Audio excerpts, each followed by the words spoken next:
Not to be too optimistic, but it looks like the pendulum at Disney may be swinging back the other way. And what I mean by that is, I think Disney is at a time when they're kind of deciding that they don't want to overtly embrace politics or shoehorn it into all their properties. Back in May, it was announced that Pixar laid off a large portion of their staff, and come to find out, it looks like that staff is more of the activist base, at least if these rumors are to be believed, because it was being reported that Pixar executives went back and re-edited Inside Out 2 in order to remove any insinuation that Riley was a gay character.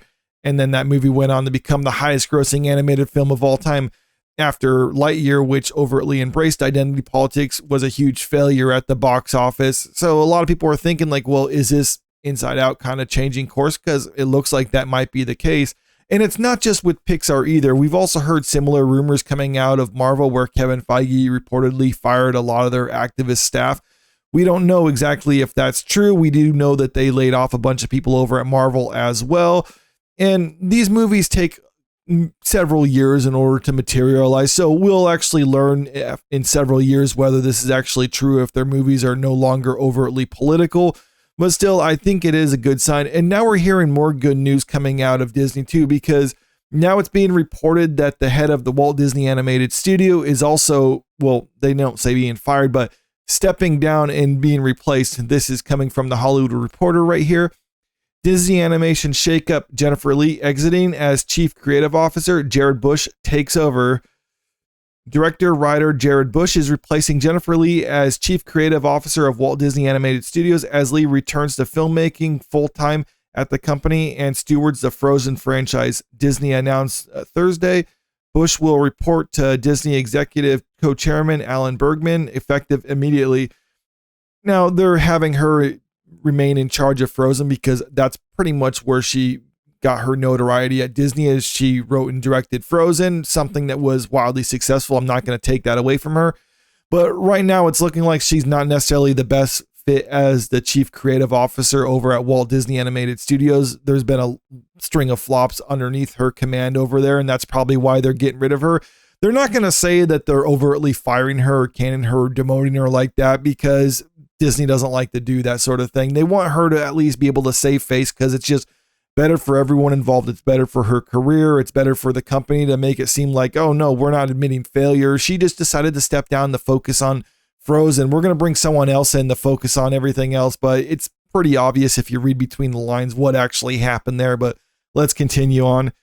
Her departure as CCO isn't a complete surprise. During her tenure, the storied animation studio suffered major misses, including 2022's Strange World and last year's Wish.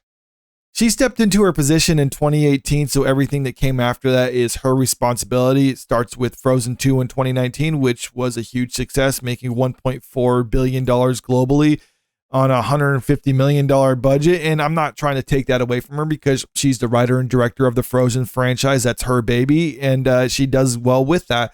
But as head of the studio, that's where she's lacking too, because she can manage Frozen, but it seems like everything else, not so much. Raya the Last Dragon, that was a huge commercial failure. Encanto, Strange World, Wish, all those are huge failures for them.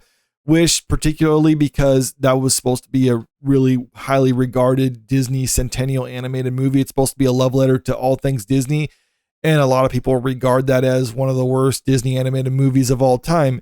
Encanto, the article will try to say that that was successful because it won many awards, and I'm not trying to take that away from them, because audiences who watched Encanto liked it, critics seem to like it, but still commercially it was a failure on a $150 million budget, only bringing in $231 million globally. So not the worst failure in the world, but still it did lose money for the studio, which is why I think they're trying to get rid of her and just push her back to just, you're responsible for Frozen. You seem to be doing well with that. So just stick with that and leave managing everything else to someone who's a little bit more incompetent.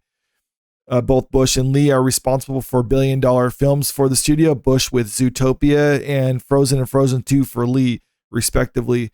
Further, Bush's Encanto and Lee's Frozen are the only two feature films in Disney animated history to receive the Oscar, Golden Globe, and BAFTA awards for animated features. And this is what Jennifer Lee had to say about this. "I am so grateful to Bob and Alan for supporting my decision to return to filmmaking full-time," Lee said in a statement. Every day working with them is a masterclass in creativity, business, community, and integrity. I've always believed in Jared's incredible talent and can't wait to see what his passion and dedication to animation, what he brings to the CCO role. For me, getting to collaborate with a studio of artists, animators, and storytellers is such a privilege, and I look forward to all we will create together. Personally, I'm not really buying this sentiment that she's happy she can step down and just be a filmmaker. Maybe she's happy she's not just getting fired entirely, but I don't think they would have taken Frozen away from her. Maybe there's a contractual obligation to keep her on board or something like that. I don't know. But I think this is her just trying to save face, the company trying to save face, because like I said, they have an incentive for that. But also just with the simple fact that now she's being replaced by a white male for her old job. When she came into the role, though, she was deliberately trying to reach more equity when it came to representation with women at the company. This expose from the New York Times about her came out 2019, so just after she took over. And this is some of the stuff that it says about her when she stepped into the role over at Walt Disney Animated Studio as the CCO. While she is blowing up sexist stereotypes in fairy tales, Miss Lee is also busting up sexist stereotypes about female directors, such as lingering fears that they can't be trusted with big budgets or tell sweeping heroic stories. I guess the follow-up to this is to say that they can't manage major studios, though. With Frozen, Miss Lee was the first woman to direct the Disney animated feature film. This is particularly remarkable since she was not a trained animator and had only ventured out to Hollywood a couple of years before. Without even realizing it, the 5'3" Miss Lee found herself standing up at meetings with the Disney Boys Club to make her voice heard. It soon became clear that she is a strong storyteller who is good at killing your darlings, cutting narrative fat. With Cinderella panache and a sunny outlook, Miss Lee simply refused to accept that she moved to a town where the odds were against her, and with her very first effort, she proved why the paucity of women directors in Hollywood is a cruel absurdity. And you also have to understand the circumstances in which she took over as the chief creative officer of Walt Disney Animated Studios, because that was a position previously held by John Lasseter, but he was removed from that position because of Me Too allegations. Disney clearly wanted to put out those flames, so they decided, what better way to do that than to replace this man who's being removed from Me Too allegations with a woman instead. And then when she took over, she kind of wanted to just reach equity in the hiring force between men and women. So that meant she had to fire a lot of men, and she decided to fire a lot of the older men who were there. I guess the mindset is they're going to be retiring sooner anyway, so we might as well, inject new blood into this system. But the problem is a lot of those older people were the veteran animators and storytellers. They understood a lot of that stuff. And you're bringing in people who don't necessarily understand that. Some of them just fresh out of school, and now they're working on major motion pictures. As a result, a lot of people have noticed the movies that's come out since she took over have kind of been lacking, not only in the creative storytelling aspect of it, but also just the technical aspect, with much of the animation not being as good as how it used to be. And that's really the reason why, because the animators are less experienced than how they used to be. I think a lot of that Me Too noise has kind of died down. That's why Disney's comfortable enough, okay, well, I guess we can replace her with the man, because we had our little publicity stunt to put a woman in charge now. That's all over with. So now let's bring in someone here who's actually competent and can run this company.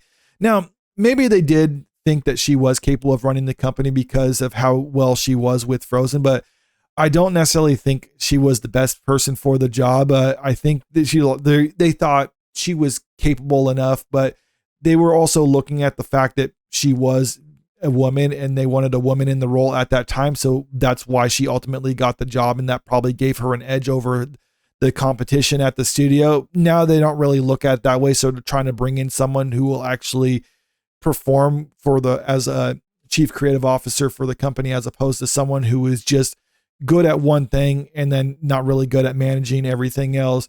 I don't know for sure whether this is going to be a fix for Disney, whether they're going to necessarily get rid of all the politics at the movies, or whether their movies will indeed be good following this new change up.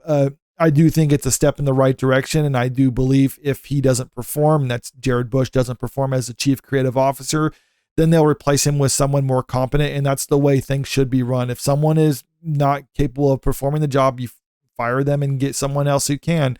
And you just keep doing that as many times as you need to. You shouldn't have to be stymied by worry about what's the PR image of this going to be? Is it going to be bad to be replacing a woman or anything like that? I think companies should ignore that sort of thing and just bringing the best people for the job. And like I said at the start, like it might be a little bit optimistic to say this is definitely the pendulum swinging back the other way. But when you're looking at what's going on over at Disney as kind of a whole, it really does seem like that might be the case, or at least with some of their studios over there. But let me know what you think about all this in the comment section below. And if you haven't already, make sure you click that subscribe button if you want to stay up to date with the latest entertainment news. And if you can, click that like button and share the video out there because it really helps out with the channel. Thank you.